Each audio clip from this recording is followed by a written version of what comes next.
The Extraordinary Tug-of-War, retold by Leda Schatz and illustrated by John Burningham.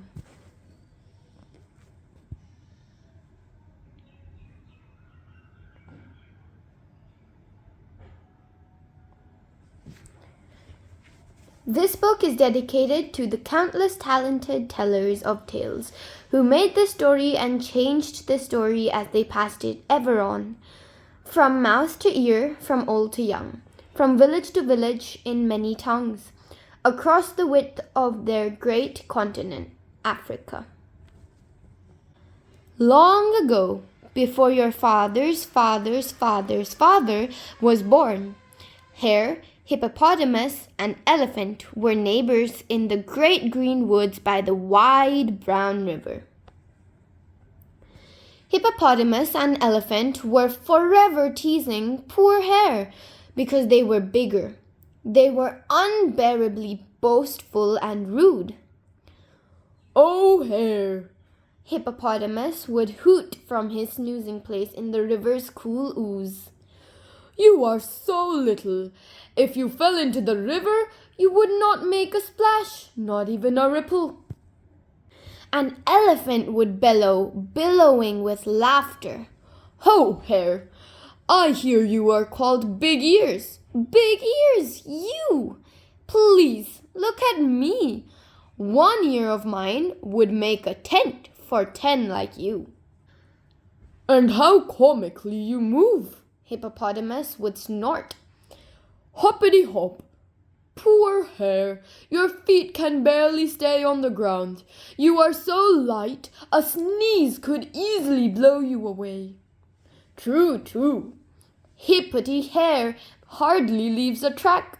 The grass does not even bend when he passes," Elephant would trumpet in his agreement. "When we pass, trees tremble and crash. Our feet leave holes so deep, Hare would fall in and never be seen." And so it went. Day after day, Hare bore the teasing. But at last, the day came when he had borne all that he could. Hare, determined to get even, he would show Hippopotamus and Elephant that size was not all that mattered. Hare thought and thought. His ears wiggled, his nose twitched, and at last the great idea was hatched. Hare went to see Hippopotamus in his snoozing place in the cool brown river. "Greetings to you, Hippopotamus," Hare began politely. "Oh, small, insignificant speck," Hippopotamus heaved. "How dare you address your bigger and better?" "Greetings to you, Hippopotamus," Hare began politely. "Oh, small, insignificant speck," Hippopotamus heaved. "How dare you address your bigger and better?" "If I can win over you in a tug-of-war, will you admit that I'm your equal?" asked Hare. "You win over me in a tug-of-war? Ridiculous!" snorted Hippopotamus. "I am 20 million trillion times stronger. Look at me. How huge beside a puny runt like you." "Perhaps I have strengths that you cannot see," said Hare, and he hid a smile. "Will you agree to the tug-of-war?" "If you wish," Hippopotamus shrugged. "I have nothing special to do today." "Fine," said Hare. "I have here a very long, very strong rope. You will hold one end and I will hold the other. I will go to my home in the woods. Then I will pull and you will pull. If you can pull me into the river, then you, of course, will be the winner. But if I can pull you into the woods, then I will be the winner, and you must agree to call me your equal. Do you agree?" "I agree," Hippopotamus said in his most superior voice. Then hold the rope firm in your mouth. When I reach my home in the woods, I will give a tug to show that I am ready to begin, said Hare. Holding his end of the rope, Hare made his way deep, deep into the woods, to place where Elephant made his home. Greetings to you, Elephant, Hare began politely. Elephant elevated his trunk most haughtily.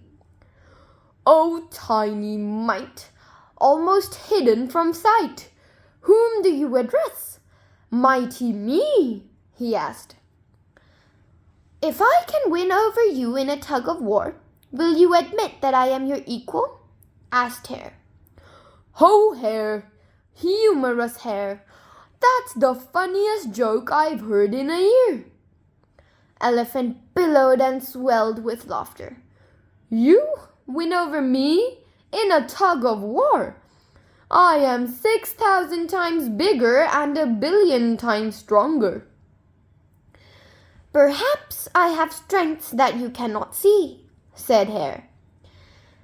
And this time he could not hide his smile. "Will you agree to the tug-of-war?" Elephant shrugged eloquently. "I agree. Easiest contest I ever entered." "Fine," said Hare. "I have here a very long, very strong rope. I will go down to the river. Then I will give a tug on the rope to show that I am ready. If you can pull me to your place in the woods, you will be winner. But if I can pull you into the river, then I will be the winner. And you must agree to call me your equal." Looking quite bored, Elephant took hold of his end of the rope. Hare started back towards the river, laughing so heartily he could hardly hop. When he was halfway between Elephant and Hippopotamus, Hare stopped. Hare gave a great tug on the rope. The extraordinary tug-of-war began. Hippopotamus in the river's ooze felt Hare's tug and began to pull. Elephant at his home in the woods felt Hare's tug and began to pull. Each thought he was pulling against little Hare. Each expected to win easily. A tug or two and Hare would come flying like tiny fish on a fisherman's line. Hippopotamus tugged and Elephant tugged. The rope grew tighter, but nothing happened. Neither budged. Hippopotamus pulled harder. Elephant pulled harder. Each thought surely how Hare would come flying to me. Ridiculous Hare with his foolish dare. How could he possibly be the equal of powerful me? They pulled and pulled. They pulled all day while the sun rode high. They pulled at sunset. They pulled at twilight. And they pulled and pulled through the long moonlit night. But the rope remained taut as before. Each could not believe that he could not budge little Hare. Hippopotamus dug his feet deep into the river bottom and tugged and tugged and tugged. He churned up great brown billows of mud. The wide brown river grew browner than ever, but still the rope stayed taut. Hippopotamus pondered. Elephant swelled his chest. He pulled on his end with all his strength. His feet made great grooves in the forest floor. Why didn't Hare budge? Elephant wondered. And all day, through sunset and twilight and night, as Hippopotamus and Elephant pulled and puzzled, Hare rested. He watched the taut rope and laughed and laughed and laughed and laughed. At last, just before dawn, Hare crept close to the river's edge and hid in a bush. making his voice sound soft and drawn out far away. He called, "Oh, hippopotamus, would you like to stop? I am still strong and fit, but if you wish to stop, I will. You need only admit that I am your equal." "Impossible," puffed Hippopotamus. "Preposterous! Never will I admit it. Puny you, the equal of me? Never." And Hippopotamus heaved on the rope even harder than before. Smiling to himself, Hare hopped silently back through the wood till he neared Elephant's clearing. He hid behind a great mahogany tree and called in his soft, faraway voice,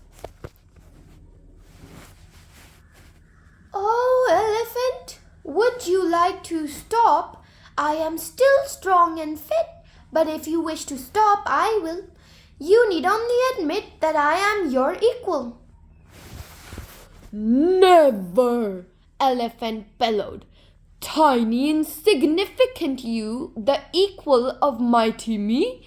Never, never, never!" And Elephant swelled and reared back in rage and pulled a great full strength elephant pull. And Hippopotamus was pulled right out of the river. Huge and ponderous, Hippopotamus plowed a deep furrow in the sandy bank. He crushed the bush along the shore. His huge belly was scraped and sore. Hippopotamus grew enormously angry. He puffed and pawed and snorted and roared.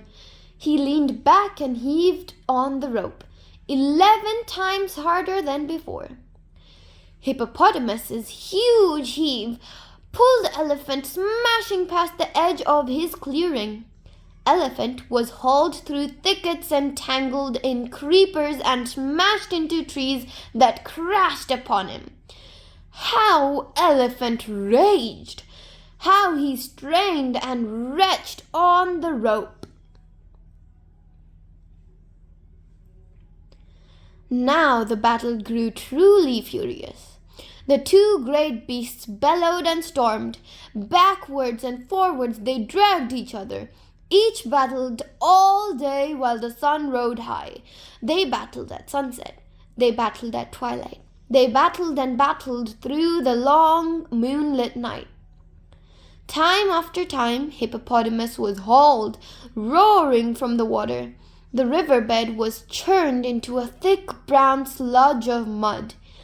The river was scalloped with canals dug by his body. Time after time, Elephant was dragged, crashing through the woods. Such a shambles! Everywhere there would be trampled thickets, scattered branches, toppled trees. As the great beasts battled, Hare relaxed. He watched the rope and laughed and chuckled and giggled and rolled and guffawed.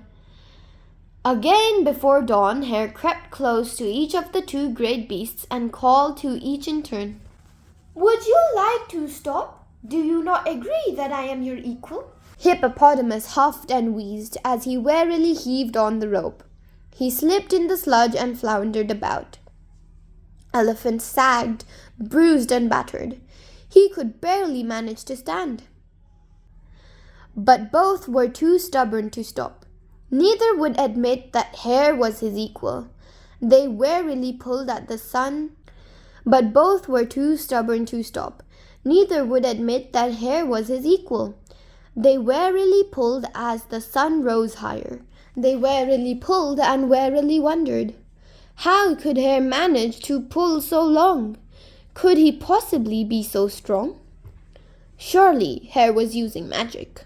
I must see for myself. Hippopotamus grunted.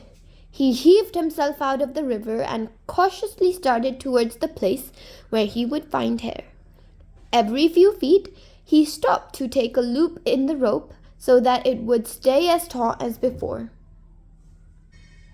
Elephant too was deeply baffled. He decided to see for himself. Stopping every few feet to draw the rope tight, Elephant slowly lumbered through the woods towards the place where he would find Hare. The two great beasts came toward each other, closer and closer, with the rope tight between them. In the middle of the woods, Elephant and Hippopotamus met. They stood. They stared. They glared at each other. "Meddling elephant!"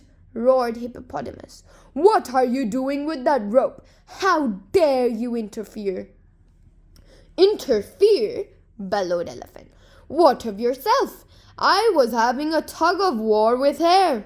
Explain what you are doing here." They stared, they glared, and then suddenly they knew. The two great beasts realized that they had been tricked by little Hare. They stormed through the woods hunting for Hare. They stamped and trampled and smashed and thrashed and thundered and blundered and raged and roared, but not one hair of Hare did they find. Hare, already far, far away, was hopping along in search of a new home.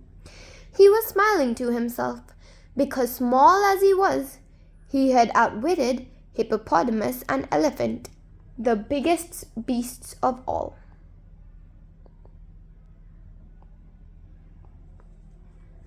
Thank you. Hope you liked the story. Like and subscribe down below.